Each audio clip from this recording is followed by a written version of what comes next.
paz da parte de Deus, nosso Pai, e da do Senhor Jesus Cristo. Um privilégio para mim estar com você diante da palavra de Deus para juntos meditarmos um pouquinho. Que esta palavra que edifica a nossa vida, que ministra o nosso ser, esteja tocando verdadeiramente como ela é enviada. Filipenses capítulo 4 é o texto que eu quero compartilhar hoje, embora seja um texto que é sempre compartilhado por pessoas. E, como eu disse, a gente está estudando e vendo no mês de agosto o personagem Paulo, que também se chamava Saulo de Tarso, enfim.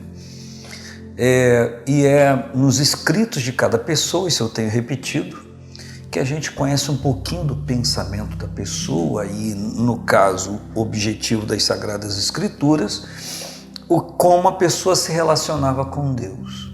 Então, é aqui no capítulo 4 de Filipenses que a gente lê o seguinte: Meus amados e queridos irmãos, minha alegria e coroa, estai assim firmes no Senhor, amados. Rogo a Evódia e a Sintique que sintam o mesmo no Senhor. E peço também a ti, meu verdadeiro companheiro, que ajudes essas mulheres que trabalham comigo no Evangelho e com Clemente, com os outros cooperadores cujos nomes estão no livro da vida.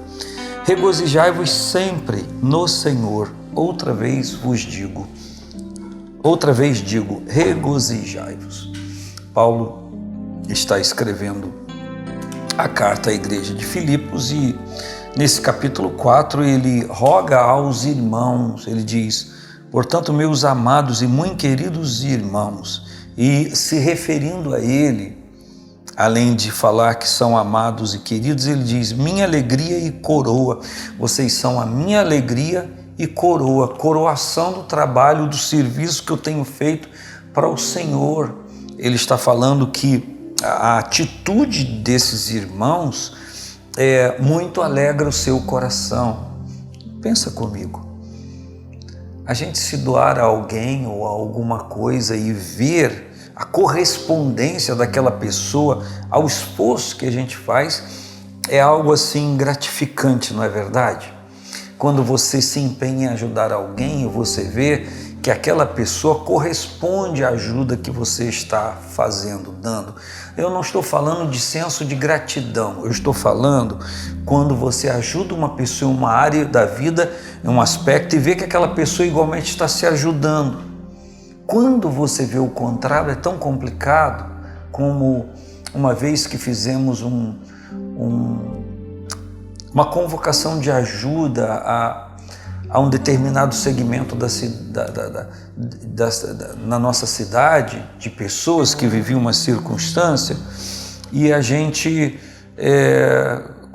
angariou na membresia da igreja roupas, colchões, cobertores. Eu me lembro que um cobertor novo, 0 bala, na embalagem, aquela embalagem plástica com aquele fechozinho direitinho, era novo, nunca havia sido usado.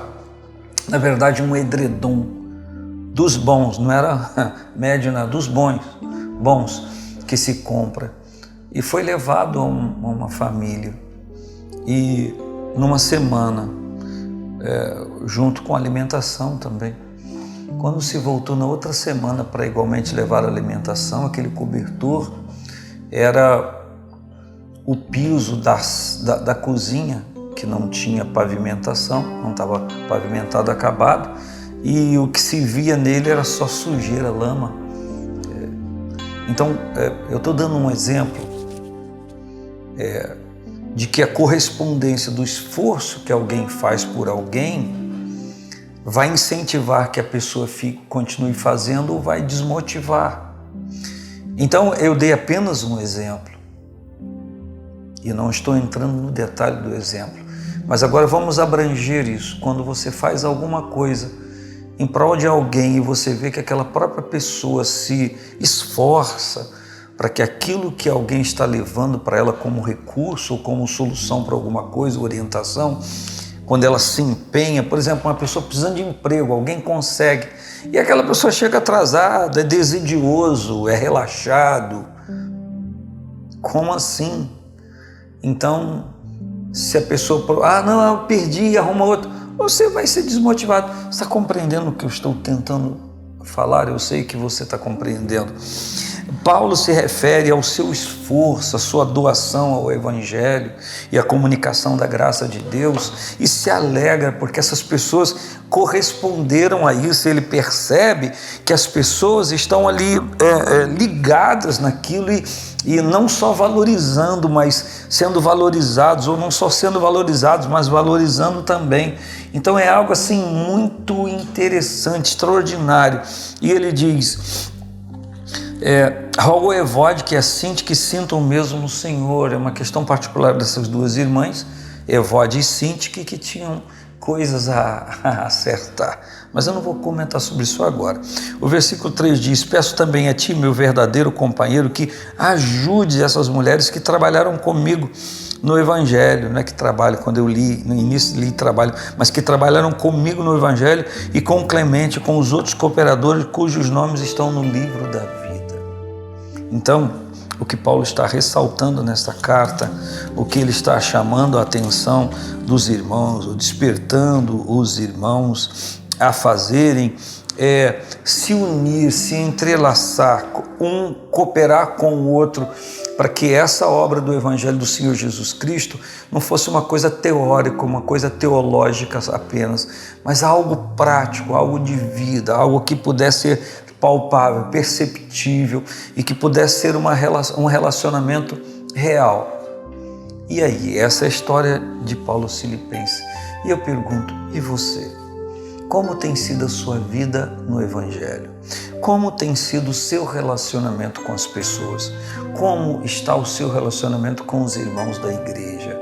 Você é o tipo de pessoa que vai a uma reunião na igreja, a um culto, ou participa de alguma igreja ou da nossa igreja, e você sempre está pensando o que a igreja pode me dar, o que a igreja pode me oferecer?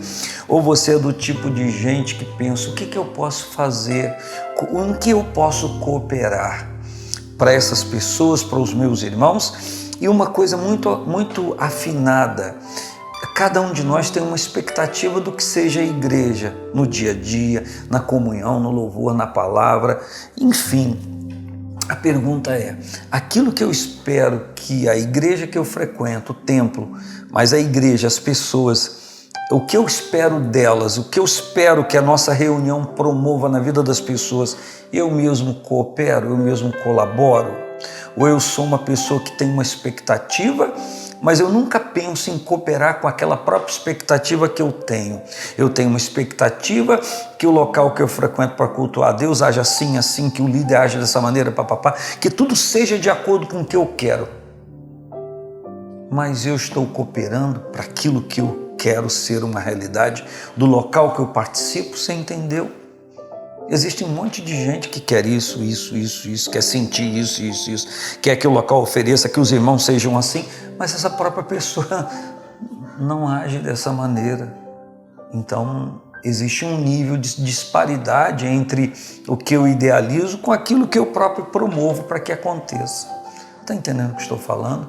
O que Paulo está rogando à igreja aqui é uma unidade, é um trabalho coletivo para que se alcance os objetivos que o próprio Senhor espera como resultado do nosso envolvimento com Ele e uns com os outros. Um grande abraço. Paz do Senhor Jesus.